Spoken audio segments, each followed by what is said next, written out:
What's up guys, and welcome back to another episode of La Liga Career Mode. This is episode number 44 and we're starting today's episode off with a recap of the league table. Now, third place Barcelona, 7 points behind, fourth place Atletico Madrid, 9 points behind. It's not beyond the realms of possibility that both teams can catch up, but it is going to be incredibly difficult indeed. Right now, us and Real locked with the same amount of points, only separated on the head-to-head record. As we know, Real's is better. That means we will need to finish at least 1 point above if we are to win the title. 5 games to go. Question is, we're going to find out, are we going to be title winners or will it be top 4? Well, for the first game of today's episode, 5th place Sevilla in Andalusia, and we knew if we'd win this game heading back to the Estadio Nuevo Las Camenes, we would guarantee a place in next year's Champions League. So whilst we want to stay in this title race and pip Real to the crown, be the first team other than them to win it since the season began, I knew the first thing we needed to do was guaranteed Champions League football. Heading into the game, Julian Lopetegui's side, a chance to get it done today. What a perfect start. Antonio.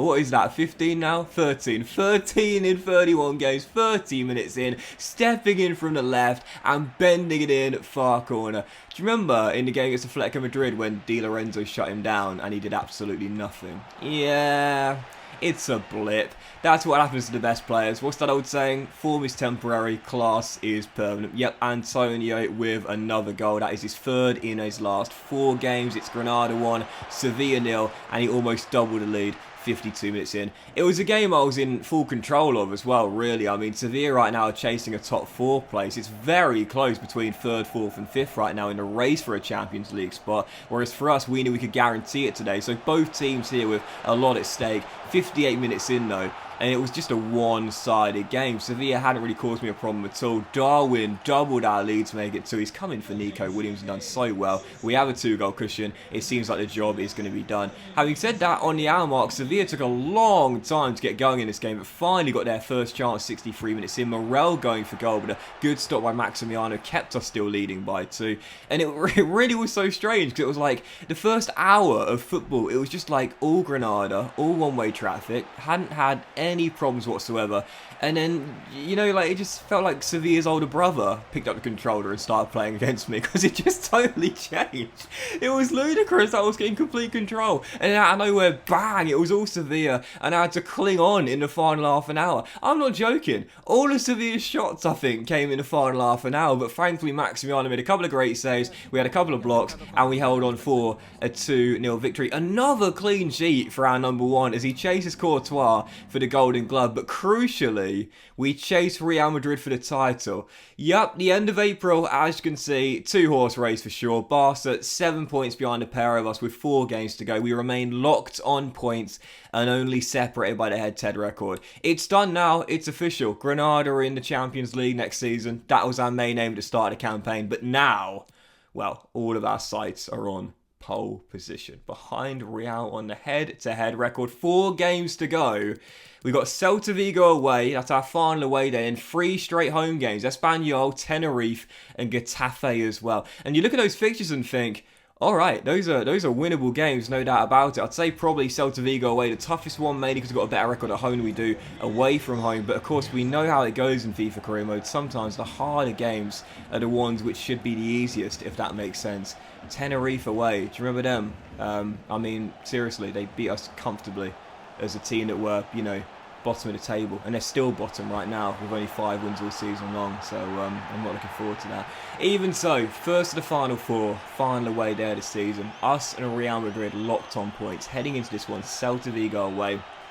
I would say right now, with them in mid-table, this was the toughest game of the 4. Potentially Espanyol, potentially Getafe, to be fair, who dumped us out of the cup this year in embarrassing fashion. But with this being the final away day, we've got a better record at home this year than away. I thought this would be a really tough one, and we got off to the worst possible start. Firmino opened the scoring, and we trailed early. But I thought, it's okay, it's alright. Whilst we have picked up a few more clean sheets than ordinary this year, we can definitely score goals as the top scorers this year.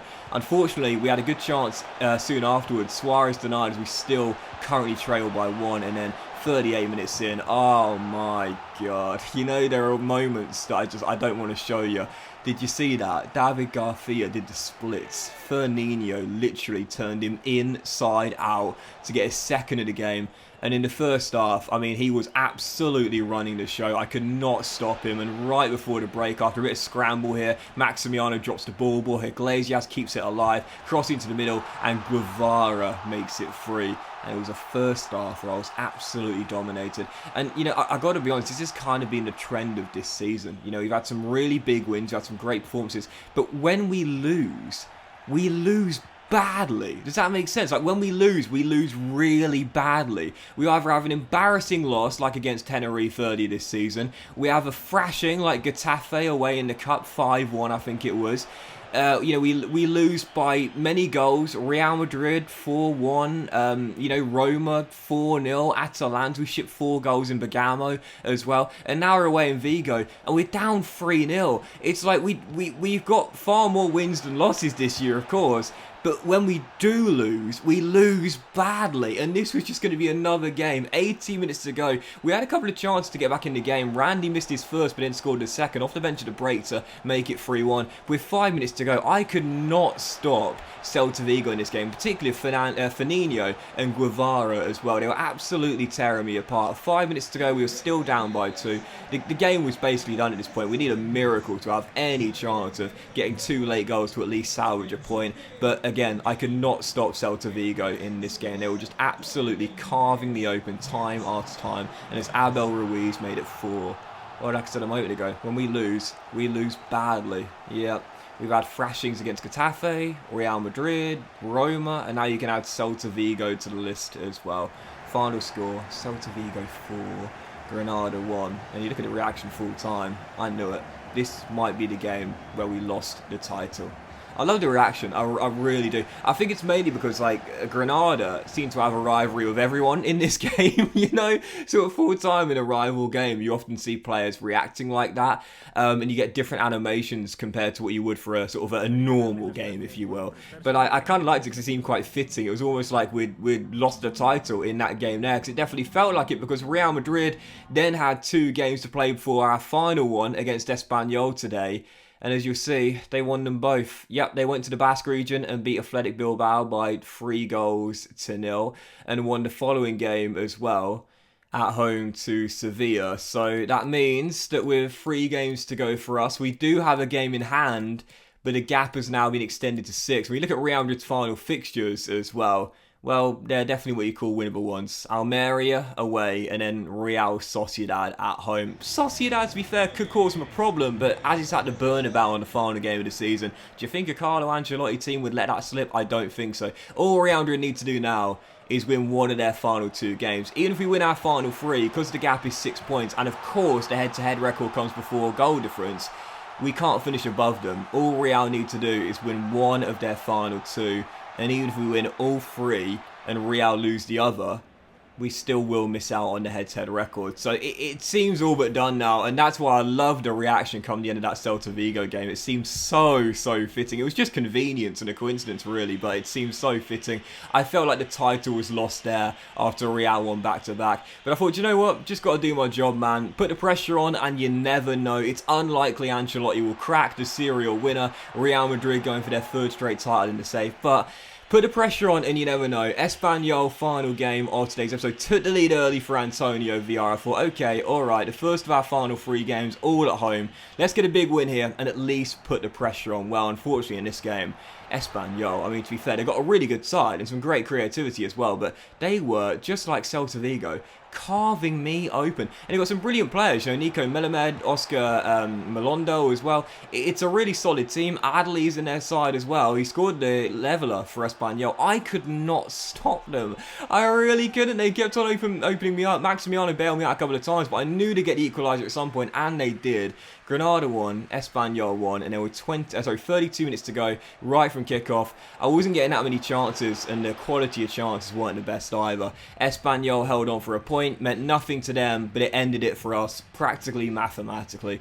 Final score, Granada won, Espanyol won. Back-to-back slip-ups, 1 point from 6, and that has effectively done it now.